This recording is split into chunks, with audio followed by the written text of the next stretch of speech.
오늘도 어김없이 김준일 평론가는 지금 오고 계시고요. 오늘은 CBS 이정주 기자님하고 먼저 출발하겠습니다. 어서 오십시오. 반갑습니다. 지난번에 인기가 너무 많아가지고 아닙니다. 저희가 고정을 부탁드리려고. 네. 예, 너무 감사해요. 제가 고정적으로 뛰어다녀야 되는데 요새 취재가 잘 안 돼서 이 프로그램 파급이 너무 세더라고요. 그래요? 아닌데 그렇게 세진 않은데. 제 취재원들이 다 숨어버렸어요. 정말. 네. 이거 보고 숨어버렸어요? 네. 큰일 났네. 저는 사실 취재에 도움을 드려야 되는데. 보수 진영, 예. 전 친박 진영하고 친하거든요. 친박. 예. 그래서 설마 여기까지 볼까 친박이. 저희가 근데 그 민주진보 진영이 많이 보시는데. 예. 근데 친박 극과 극은 통한다고 저쪽에 이제 친박 진영들도 여기 내부 핵심에서 뭐 하는 거 보나 봐요. 정보를 좀 찾는 차원에서 뭐라고 하는지. 저희도 저희 CBS 유튜브 있거든요. 예. 그거 백날 말했을 때 아무 반응이 없어요. 안 보니까. 근데 여기 한번 나왔더니 제가 정말 영향력을 실감했습니다. 아이고 별말씀 너무 감사드립니다. 어쨌든 CBS는 큰 회사다라는 점을 다시 말씀을 좀 드리면서 재보궐선거 현장 취재를 하셨다고요. 네네. 직접 영광에도 다녀오시고. 네. 원래 사실은 지금과 같은 정세라면 당연히 야권이 굉장히 성과가 좋을 것이다. 4대0 이렇게 전망하시는 분들도 있었는데 결론은 2대2로 이변은 없었다. 이런 결론이 나왔는데요. 전반적으로 이번 재보궐선거 직접 현장을 뛴 기자로서 볼 때 어떤 판단이 좀 드십니까? 저는 조금 예상됐던 결과고 지금 이제 와서 나 이럴 줄 알았다 이 소리가 아니라 실제로 물밑에서는 이 취재원들이 언론 플레이하는 거랑 이 전망치는 다르거든요. 선배님도 기자 생활 하셨겠지만 예를 들면 앞에서 취재원들한테 우리는 끝까지 자강으로 간다. 군소정당이. 당연히 자강으로 간다고 얘기를 해야지. 우리는 큰 당이랑 총선들이 합당할 거다. 그럼 당 망해요. 그렇죠. 망하죠. 그러니까 정치 안 되죠. 오히려 그게 합리적인 방안이죠. 그러니까 기사로는 우리는 100년 정당 가겠다. 그럼 전 취재원한테 얘기를 해줘요. 그렇게 말씀하시라고. 그렇게 말씀하시고 혹시라도 집에 가서 샤워하실 때 내 생각 한번 해봐라. M&A를 하려면 어떻게 해야 되는지 이 출구전략 중요하다. 근데 이제 4개의 보선을 보면 인천 강화랑 사실 부산 금정 같은 경우는 대체로 이제 민주당 계열이 이겨본 적이 별로 없잖아요. 그렇긴 하죠. 부산 금정은 한 번 이겼어요. 그건 2018년에 남북 평화회담 할 때. 어떻게 보면 엄청난 역사적인 광풍 속에서 이긴 거고 그 외에는 예외적으로 이길 수가 없는 동네예요, 사실은. 거기가 금정의 옛날 동네부라고 하더라고요. 동네부? 동네부라고 동네 구 말고 부인데 거기가 부산에 우리 서울로 보면 사대문 양반들이 살던 곳이라고. 구도심의 구도심. 구도심의 구도심. 그래서 정말 진짜 보수들. 그렇죠. 전통적으로 거기는 깰 수가 없어요. 그렇게 얘기를 해주더라고요. 그래서 어느 정도 예상이 됐었는데 다만 이제 부산하고 저쪽 영광하고 연동이 돼 있었죠. 그냥 후보 단일화를 하는 바람에 조국혁신당과 민주당이. 그래서 초반에 명분 싸움을 좀 한 거예요. 여기서 후보 단일화를 하고 여기서는 우리가 경쟁을 하자. 이제 이런 약간 혼란이 좀 있었죠. 근데 아쉬운 거는 누구의 잘못이라보다는 정리가 좀 늦어졌어요. 후보 단일화를 어쨌든 좀 빨리 했어야 되고 경쟁을 붙으려면 베이스를 깔고 처음부터 판을 룰을 딱 정했어야 되는데 막판까지도 조국혁신당과 민주당이 이제 합의가 안 됐죠. 그래서 좀 어정쩡히 왔는데 결과치는 전반적으로 각자 가져갈 거 가져갔다. 다만 영광에서는 이제 영광 분석. 영광 군수. 영광이 큰 집이에요. 제가 영광 통신원들이 좀 있어요. 영광 통신원들. 사실은 제가 1박 2일 또 갔다 왔거든요, 지난주에. 지난주에. 막판 표심을 또 확인하고 오셨겠어요. 그렇죠. 근데 여기서 보시면 뭐가 있냐면 가장 이례적인 당이 진보당이었어요. 진보당. 보시면 알겠지만 진보당은 선택과 집중을 했거든요. 곡성에는 후보도 안 냈습니다. 진보당이. 이상하잖아요. 그러네요. 똑같은 전남인데 사람들이 그럼 진보당이 그렇게 강세라면 곡성은 왜 후보로 안 냅니까? 그러네요. 영광이 될 만한 지역이니까 영광이 쏟은 거예요. 진보당이. 왜냐하면 영광에 오미야 군 의원이라고 도의원인데 지난번에 진보당 이분이 이낙연 전 총리가 지지연설을 했던 후보를 꺾었어요. 이거 사람들이 잘 모르는데 진보당. 이야. 거기 도의원 이제 싸우는데 민주당에 관록 있는 도의원이 나왔는데 이낙연 전 총리가 지지 유세를 해줬어요. 그거를 진보당 후보가 꺾었어요. 근데 이낙연 총리가 별로 인기는 없어. 그때는 인기 있었어요. 그렇죠. 그때는 2022년만 해도 그때만 해도 뭐 인기는 별로 없었는데 하락세였죠. 근데 바닥은 아니었어요. 지금처럼은 아니다. 바닥은 아니었고 지금 뭐 오면 그냥 마이너스예요, 마이너스.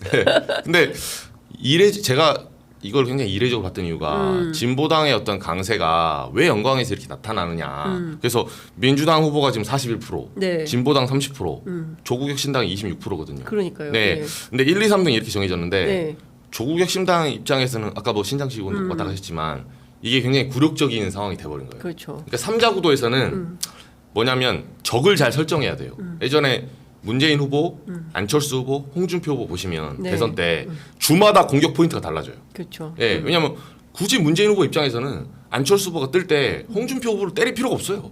도와줘야 돼. 왜? 같은 대구편 알아먹으니까. 어떤 때는 도와주고 침묵하고 공격하고 이게 이제 소위 말해서 컨트롤 타의 전략 전술이거든요. 그렇죠. 근데 영광도 아주 작지만 이 3자 구도에서 티키타카가 있었어요. 매 주마다 논평을 보시면 물론 이게 지방선거니까 잘 안 보시고 저는 매주 체크했죠. 매일. 그 기류의 변화가 있어요. 조국혁신당 같은 경우는 초반에는 민주당 포격이 있거든요. 민주당 표를 뺏어 먹으려고 하다가 진보당이 치고 올라오니까 선거 10일 앞두고는 진보당 쪽으로 화살을 돌립니다. 그러니까요. 뭐 유권자 실어 나르기 뭐 이런 것들을 비판했죠. 그거부터 시작해서 무슨 허위 무슨 뭐 옛날에 전과 뭐 기록부터 시작해서 계속 공격을 해요. 맞아요. 근데 그게 나름 일리 있는 그때 추세가 지금 이 추세가 진보당이 지금 결과는 30인데 제가 현장에 봤을 때는 그 정무의 파도상 보면 진보당이 한 40까지 올라갔다 내려온 거예요, 이게. 정무의 파도는. 올라갔다가 많이 때려가지고 내려온 거예요, 지금. 그러면 근데 사실은 조국혁신당 입장에서는 대표가 결심을 해서 지역에 가장 먼저 내려간 거잖아요. 그죠. 월세살이를 시작하고 그리고 화력을 상당히 집중을 했는데 결과적으로는 영광에서는 3등을 했단 말이에요. 그러니까 그 성적표 자체가 물론 이제 그 얻은 득표율에 따르면 지난 총선에서 얻었던 그 비례 수준하고 비슷하다. 그쵸. 그 지지율은 확보한 거다. 이걸 기반으로 다음 지방선거 열심히 준비하면 된다. 이렇게 이제 스스로 위무는 할 수 있는데 지금까지 쏟은 화력에 비해서는 그 결과는 조금 매우 좀 섭섭한 결과가 아닌가.